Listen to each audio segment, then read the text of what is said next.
You think pain means stop. No, pain means forge. This isn't a red light. It's the fire you're supposed to walk through, the crucible that separates the brittle from the unbreakable. It's the heat that burns away your weaknesses and leaves behind a core of pure, unyielding resolve. You feel it, that sting behind your chest. That's truth breaking through. It's your potential screaming to be unleashed, fighting against the comfortable chains of mediocrity you've shackled yourself with. This pain is not a punishment. It is a pilgrimage. It is the cost of admission to a life of true purpose and power, the softness of excuses. Most people fold at the first sign of resistance. One bad day, one rejection, one moment where it doesn't feel good anymore, and they're out. They retreat to the safety of their comfort zone, a place where dreams wither and die. They convince themselves that this retreat is a strategic withdrawal, when in reality it's a full-blown surrender.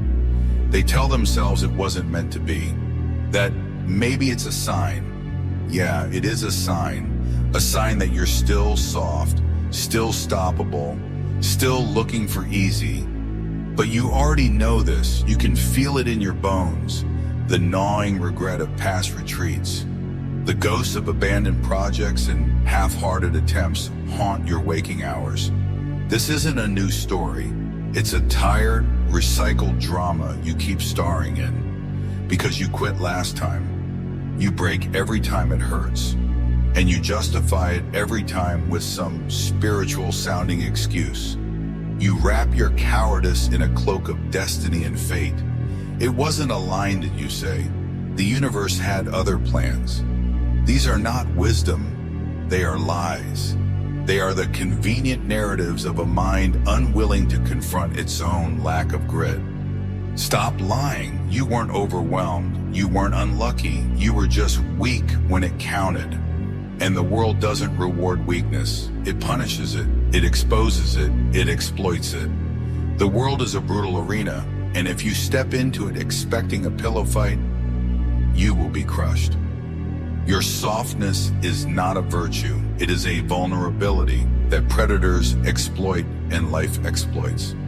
It is a luxury you cannot afford if you want to be anything more than average. The silent shift. There comes a moment when the pain stops being a reason to stop and starts becoming a reason to rise. It happens in silence, in solitude, after you've lied to yourself one too many times. After the taste of your own excuses has become a bitter, sickening poison in your mouth. After you've looked in the mirror and finally, truly despise the person you see, the one who keeps running. No one's clapping, no one's calling, and no one's coming. There is no cavalry. There is no rescue team. This is your battle, and you are the only one who can fight it. The applause comes later, if at all. The validation you crave must first be earned in the quiet, ugly moments of self-confrontation. Just you, the same excuses echoing again. And this time something shifts.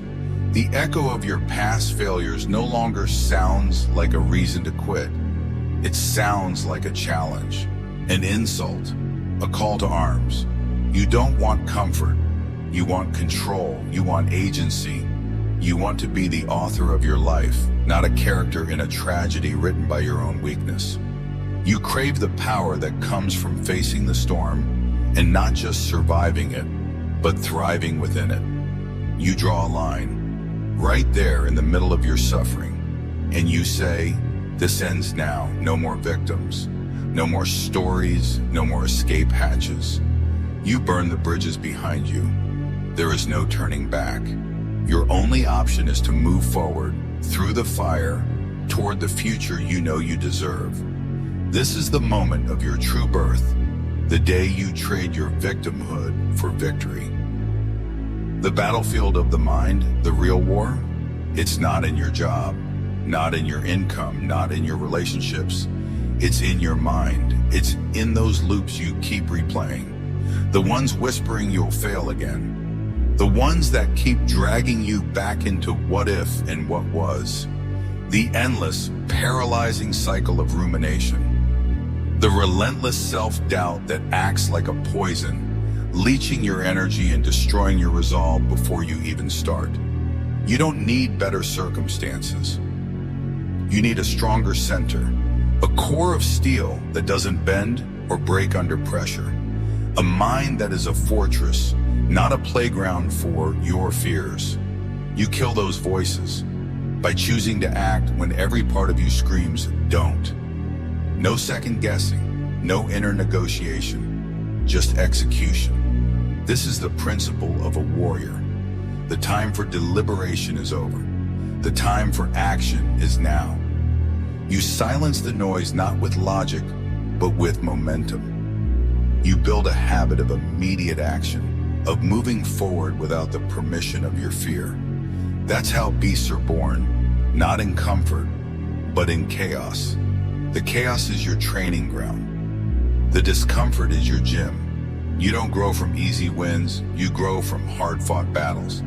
The true test of your character isn't what you do when everything goes right, but what you do when everything goes wrong. The softness you call tired. You're not tired, you're undisciplined. Let that sit. Because that's not just a quote, that's your mirror talking. It's the brutal, unvarnished truth you've been avoiding. It's the reality you refuse to face. You scroll to escape the grind. You call it rest, but it's just avoidance. It's a cheap substitute for recovery, a temporary distraction that leaves you more drained and less prepared. You use these small, instant gratifications to numb the pain of not doing the work.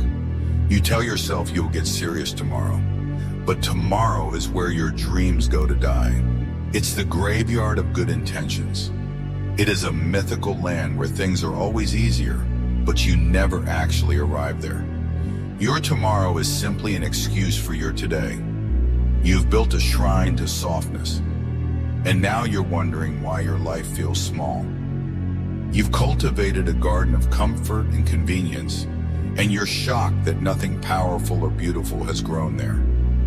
You get what you tolerate. If you tolerate mediocrity, that is what you will get. Stand up and shut that voice down, the one that says later, the one that says it's okay. It's not okay. You're not okay. But here's the thing, you're not supposed to be. You're supposed to be in the struggle, in the thick of the fight. The discomfort is a signal that you are pushing your boundaries, that you are expanding beyond your current limitations. You think scars are failure? No, scars are trophies. You earned them surviving what tried to break you. They are the physical proof of your resilience. They are the marks of a warrior. Wear them with pride, because the man without scars, he's never been in the fight. He's a bystander, a spectator, a critic from the sidelines. His life is a smooth, unblemished surface, but underneath it is empty. He has never tasted the victory that is born from the struggle. The ritual of resilience. This is what separates beasts from boys. Resilience isn't reactive, it's ritual. You don't wait for belief, you build it. You perform the actions that create the evidence. You show up every day, even when you don't feel like it. And through that consistent action, you forge a belief in your own capabilities that is stronger than any doubt. You don't hope for strength, you train it. You put your body and mind through hell on a daily basis. You deliberately seek out challenges. You lift the heavy weight, you run the extra mile, you study the difficult subject. You do not just wait for strength to appear. You earn it with every rep, every step, every hour of focused work.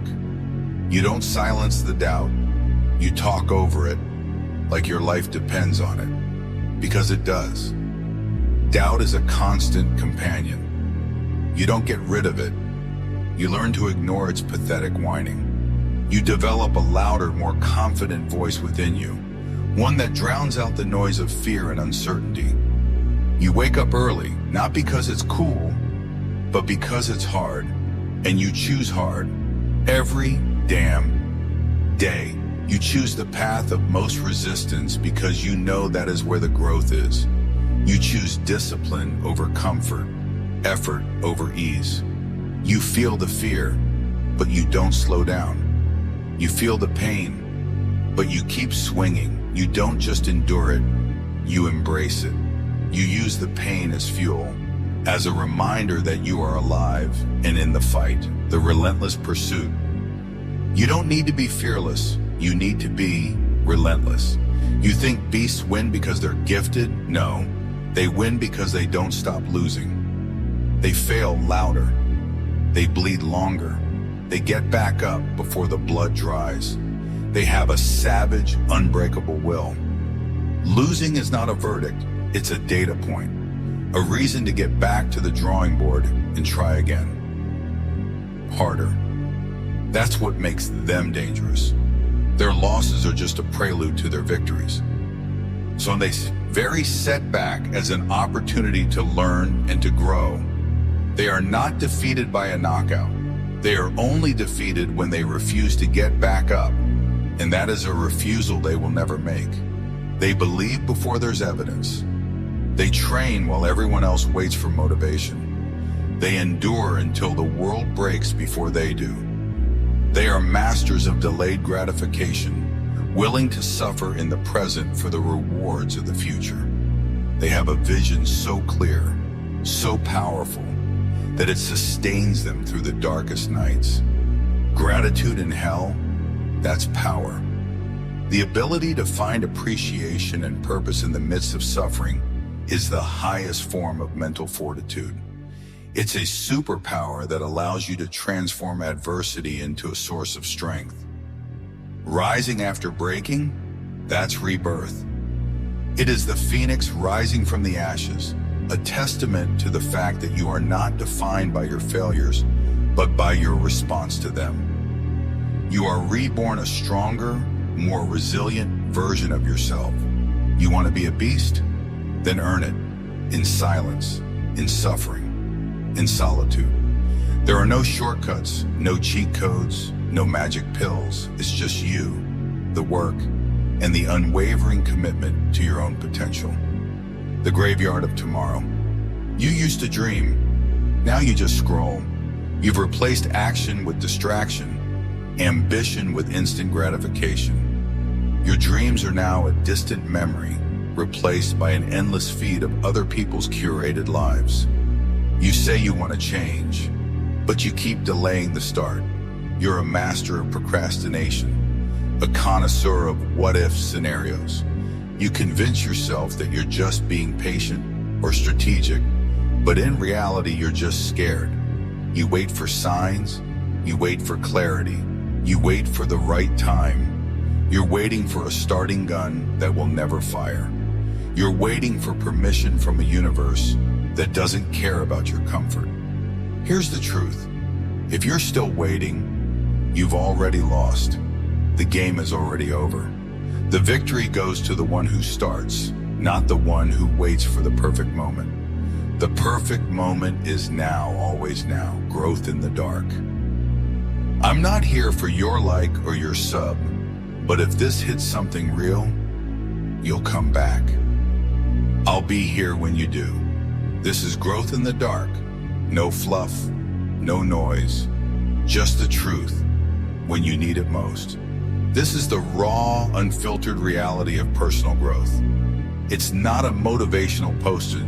It's a call to action. It's a reminder that the most profound transformations happen in the shadows, far away from the applause and the cameras. It is a promise to keep telling you the truth, even when it hurts. The unrelenting march forward. The journey of transformation is not a sprint. It's a relentless, unending marathon. The true champions are not the ones who never fall, but the ones who make getting back up a reflex. You will face more resistance, more rejection, and more pain. The world will test your resolve, but each test is an opportunity to prove to yourself that you are unbreakable. You must cultivate a mind that thrives on pressure, a body that craves discipline, and a spirit that is fueled by purpose. This is the life you signed up for. The one where you choose the difficult path, not out of masochism, but out of a deep-seated respect for your own potential. You are not a delicate flower. You are a force of nature. You are a beast in the making. And the process of becoming is never comfortable. It is a grind. It is a battle. It is a beautiful, brutal, and necessary climb. So when the pain arrives, do not flinch. Do not retreat. Do not seek comfort. Instead, lean into it. Let it become the fuel for your fire. Let it become the catalyst for your rebirth. This is your moment. This is your time. Now rise.